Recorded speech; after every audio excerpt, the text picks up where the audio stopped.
La fachada del hotel se veía más tenebrosa por la noche. Era mi primera vez fuera del país y había conseguido un buen descuento por una noche ahí. Al día siguiente, viajaría a otra ciudad, donde unos amigos me iban a dar alojamiento. Las luces en la recepción y todos los pasillos eran muy débiles. Una vela alumbraría más, pensé. El recepcionista era un hombre mayor y hablaba muy poco. A lo mucho me saludó cuando llegué y pedí mi habitación. Me entregó las llaves y una bolsita de sal. Tírela a lo largo de la rendija de la puerta cuando vaya a dormir, me dijo. Sorprendido, le pregunté por qué, pero el hombre solo sonrió. Mi habitación estaba en el cuarto piso y no había un ascensor. Cuando estaba por llegar a las escaleras, el recepcionista, desde el mostrador, me detuvo con otra advertencia. El hotel cierra a las 10 de la noche. No salga de su cuarto, me indicó. Quise preguntar por qué, pero supe que no me daría una respuesta. Lo miré por unos segundos y subí los escalones. Al llegar a la habitación, noté que la luz también era muy tenue y que no había ni siquiera un televisor. A las 10 de la noche, cerré la puerta de mi habitación. No me dijo nada sobre la ventana, pero también puse el cerro. De todas formas, faltaba poco para el invierno y por las noches ya hacía frío. Me metí dentro de las sábanas y traté de ver algunos videos, pero la señal era muy débil y no había wifi en el edificio. Luego de unos 15 minutos, noté que no había puesto la sal en la rendija de la puerta, pero no le tomé mucha importancia. Es solo sal, pensé. A los pocos minutos, escuché que alguien caminaba por el pasillo. Me quedé en silencio. Recordé que el recepcionista me había dicho que no saliera de la habitación y asumí que los otros huéspedes habían recibido la misma advertencia. ¿Quién está afuera entonces?, me pregunté. Dejé el celular a un lado y pensé en lo que estaba ocurriendo. Me puse de pie y fui a mirar por la ventana. Las calles estaban desiertas y las luces de los postes eran tan débiles como la del hotel. De pronto, se escucharon unos golpes en el pasillo. Me asusté tanto que tuve que sostenerme de la pared. Al escuchar nuevamente los pasos, corrí por la bolsa de sal y la vertí frente a la puerta. Regresé a la cama y me escondí como lo hace un niño asustado, con las sábanas cubriendo la boca. Pasaron los minutos y mis ojos solo se dirigían hacia la salida de la habitación. Todo parecía más calmado. Sin embargo, alguien tocó mi puerta. Un escalofrío recorrió mi espalda. No supe qué hacer y permanecí en silencio. Estaba aterrorizado e intenté racionalizar la situación. Tiene que ser el recepcionista, me dije. Eso también explica los pasos, agregué. Volví a levantarme de la cama y me acerqué a la puerta. Sentía que alguien estaba del otro lado. ¿Quién anda ahí?, pregunté levantando la voz. No obtuve una respuesta y no podía ver ninguna sombra debido a la sal. ¿Quién anda ahí?, volví a preguntar. Hubo un silencio momentáneo y luego la puerta empezó a temblar, como si alguien tratara de entrar. Me alejé hasta la ventana, sin dejar de observar lo que estaba ocurriendo. Tras unos segundos, el movimiento se detuvo y escuché nuevamente los pasos. Tomé el celular para pedir ayuda y me di cuenta que ya faltaba poco para las 5 de la mañana. Hace un momento eran las 10, me dije. No pude dormir. Me quedé sentado en la orilla de la cama, esperando a que amaneciera, pero no podía dejar de ver la puerta de la habitación. Estaba muy cansado y tenía demasiado sueño, pero no quería quedarme ni un minuto más en aquel hotel. Cuando salió el sol, las puertas se abrieron. También se escuchó algún llanto por el pasillo. Recogí mis cosas y esquivé la sal al dejar el cuarto. Noté que algunas puertas tenían rasguños y la mía no era la excepción. En el primer piso, la persona que ahora atendía era una mujer joven y en una pared había una fotografía del hombre que me recibió por la noche. Debajo se especificaba que había fallecido 22 años atrás.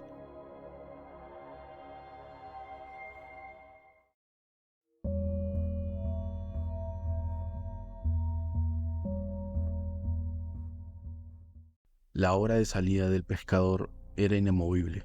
A las 3 de la madrugada, las calles eran tranquilas y siempre era el primero en llegar al puerto.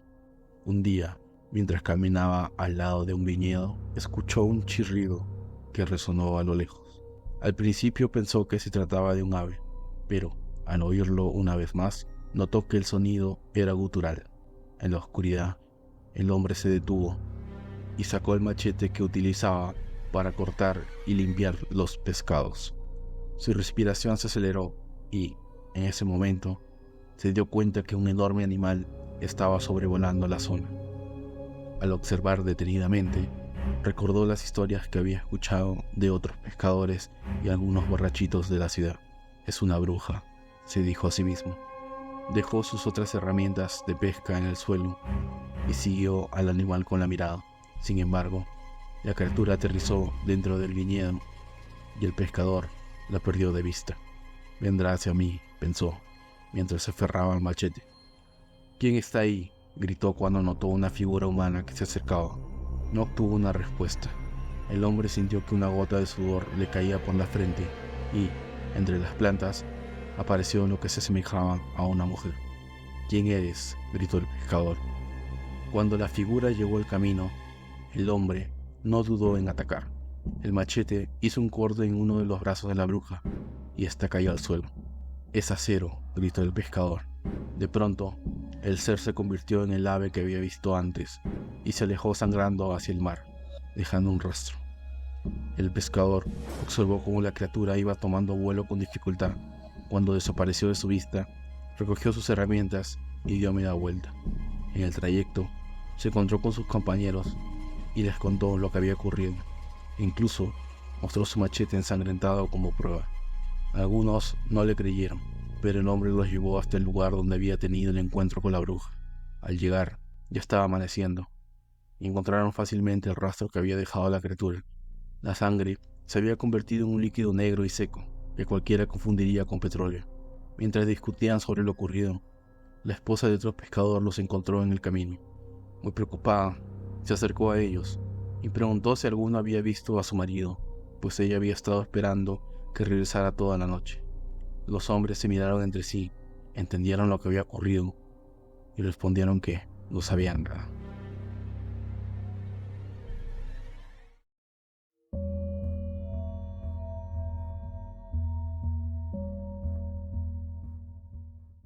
Desperté al sentir que algo me sujetaba el tobillo. No quise abrir los párpados, pero sentía que su mano se aferraba en la oscuridad. Pensé en moverme bruscamente para que me soltara, pero el miedo se apoderó de mí. Estaba echado de lado y mi cabeza daba hacia la ventana. Mi respiración fue creciendo con cada momento y sentía que mi corazón palpitaba tan fuerte como si estuviera a punto de explotar. Abrí los ojos de forma ligera y entre mis pestañas pude ver la luz de la calle durante la noche. Vivía solo en un departamento y estaba en un tercer piso. No escuché ningún ruido y era imposible que alguien entrara desde el balcón de la sala. Quise ver qué ocurría, quién estaba sujetando mi tobillo, pero me había petrificado. Me dije a mí mismo que probablemente era una pesadilla y traté de calmarme. De seguro son las mantas, pensé, pero la sensación no se iba. Aún me sujetaba el tobillo y fue entonces cuando la cama empezó a temblar. Mi teoría sobre las mantas se fue al tacho. Pensé que podría ser un terremoto, pero no había ruido o gritos. La cama realmente estaba temblando. Apreté los dientes y, en silencio, rogué a Dios que se detuviera. Quise abrir los ojos, pero si lo hacía, sería real. Alguien o algo estaría sujetando mi tobillo en la oscuridad. Tras un par de minutos, el movimiento de la cama bajó de intensidad. La sensación de que alguien me sujetaba el tobillo no se iba, pero ya estaba dispuesto a voltear. Empecé por lo muy fácil. Abrí un poco los ojos y noté que ya estaba amaneciendo. Moví los dedos de las manos y realicé un sonido suave para hacerle creer que aún estaba dormido. Al ver cómo el cielo se aclaraba, la mano dejó de sujetar mi tobillo lentamente. Decidí quedarme quieto y me di cuenta que la cama ya no estaba temblando. Pensé que quizás me dejaría en paz si yo no notaba su presencia. Pasaron unos minutos y finalmente pude mover la pierna. Lo hice suavemente. Al notar que no había resistencia, quise darme la vuelta. Nada me impidió que me cambie de lado, pero mi mente aún tenía el recuerdo de que me estaban sujetando. Quise pensar que era un sueño, pero el movimiento en la cama no tenía una explicación lógica. La habitación estaba más iluminada y pude comprobar que no había nada ni nadie conmigo. Está debajo de la cama, pensé casi de inmediato. Eso explicaría el movimiento, añadí. Ahora debía verificar si mi nueva teoría era correcta.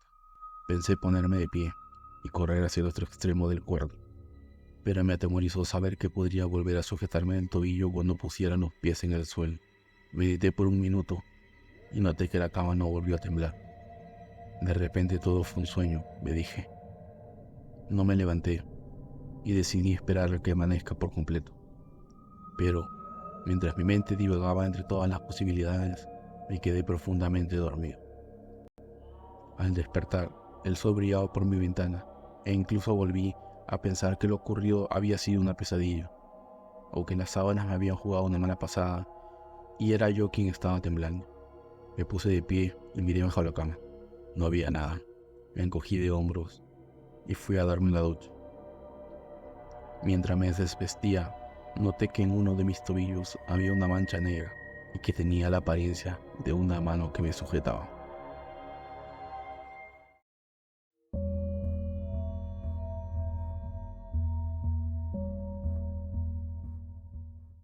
En una de las calles principales de la ciudad había una mujer que le gustaba enterarse de la vida y milagros de todo el mundo. Para satisfacer su enfermiza curiosidad, se había hecho construir una ventanita especial en la puerta de su casa para observar todo lo que ocurría. Una noche, siguiendo su costumbre, se encontraba vigilando a través de su estratégica ventanita, cuando de pronto escuchó una extraña música que avanzaba lentamente por la calle. Puso toda su atención y comprobó que se trataba de una procesión que iba a pasar por la puerta de su casa.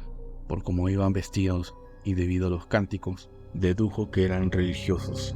La procesión se fue acercando lentamente, pero la mujer no podía reconocer a ninguno de sus acompañantes. De pronto, notó que no se sabía ninguna de las canciones y que no había una imagen que estaba siendo cargada por estas personas. Cuando la procesión estaba frente a ella, uno de los acompañantes se le acercó y le dijo con voz gangosa: «Tome esta vela y alumbre». El hombre de facciones marcadas le dio algo que a simple vista parecía una cera, y la mujer cogió el objeto. Sin embargo, la textura de la vela era muy extraña. Al verla más de cerca bajo la luz de su casa, se dio cuenta que lo que tenía en su mano era la canilla de un muerto. La mujer pegó un grito y se desmayó. Al día siguiente, fue una amiga a visitarla y la encontró tras la puerta, sosteniendo el hueso en su mano. Cuando despertó en su cama, pensó que todo había sido una pesadilla, hasta que la otra mujer le mostró la canilla. De inmediato, salió en busca de un carpintero para que cierre por completo aquella ventanita.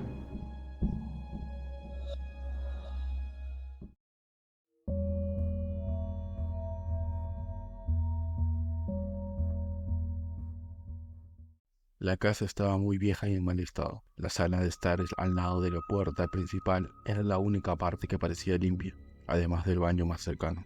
Había conseguido ese trabajo gracias a la recomendación de un amigo y me pagarían $50 por solo pasar la noche cuidando el lugar. El dueño me había indicado que debía estar ahí hasta las 6 de la mañana del día siguiente, que podía dormir si quería y que trajera unas mantas porque siempre hacía frío. Me pareció extraño que alguien gastase tanto dinero en cuidar una casa vieja. Si yo fuera el dueño, la demolía, construía una nueva y la vendía a un buen precio.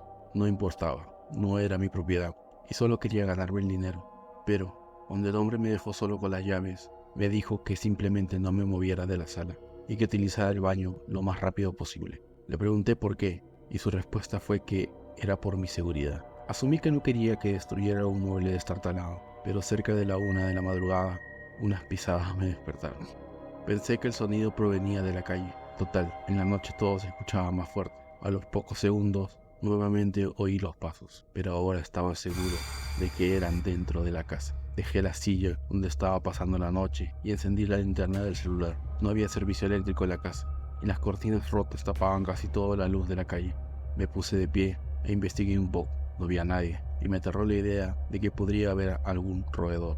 Volví a sentarme y apagué la linterna, pero ya no pude dormir. Pensar que una rata estaba cerca me dio escalofríos. Sin embargo, las manos se me enfriaron cuando escuché una risita que resonó con el eco.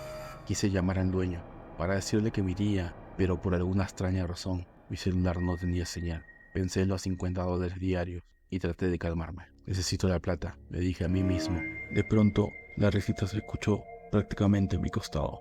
Salté de la silla y corrí a esconderme en el baño. Hubiera preferido las ratas, pensé. Me quedé ahí por un minuto. El sonido que ahora se escuchaba a lo lejos era de una persona llorando. Me armé de valor y abrí la puerta. Encendí la linterna del celular y apunté hacia todos lados con la luz. No había nadie. Fue entonces cuando el sonido se disipó. Recordé que el dueño me había dicho que no demore mucho en el baño, por lo que regresé a la silla. Apagué la linterna y me senté. El silencio era absoluto, pero mi corazón seguía latiendo con fuerza. Poco a poco me fui calmando. Vi mi celular y aún faltaban 3 horas para acabar. Pensé en el llanto y llegué a la conclusión de que no tenía sentido. Decidí que estaría despierto hasta que saliera el sol, pero tenía los ojos muy cansados. Pasaron varios minutos y, mientras trataba de mantenerme alerta, vi a una niña pálida caminar por el pasillo. Estuve a punto de gritar, pero me tapé la boca. Volví a verla ahora y era un poco más de las 4 de la madrugada. Falta poco, me dije. Apreté los dientes y seguí buscándola en la oscuridad. Mis ojos se cayeron y cuando me di cuenta ya había amanecido. Faltaban 15 minutos para que llegara el dueño y me entregara el dinero. Necesito la plata, volví a pensar. Sin embargo, yo no escuchaba ningún sonido, salvo el de un auto que pasó lentamente por la avenida. Al dar las 6, las llaves sonaron en la puerta y el hombre se apareció frente a mí. ¿Todo bien?, preguntó. No supe qué decir y simplemente moví la cabeza para decirle que no. Me puse de pie y salí de la casa. El hombre me dio el pago y fue entonces cuando me pidió perdón. Lo siento, es que a mi hija no le gusta estar sola por las noches, dijo. Lo miré y me alejé. ¿Vienes mañana?, preguntó el dueño casi gritando. Desde la acera solo asentí con la cabeza. Necesito la plata, pensé.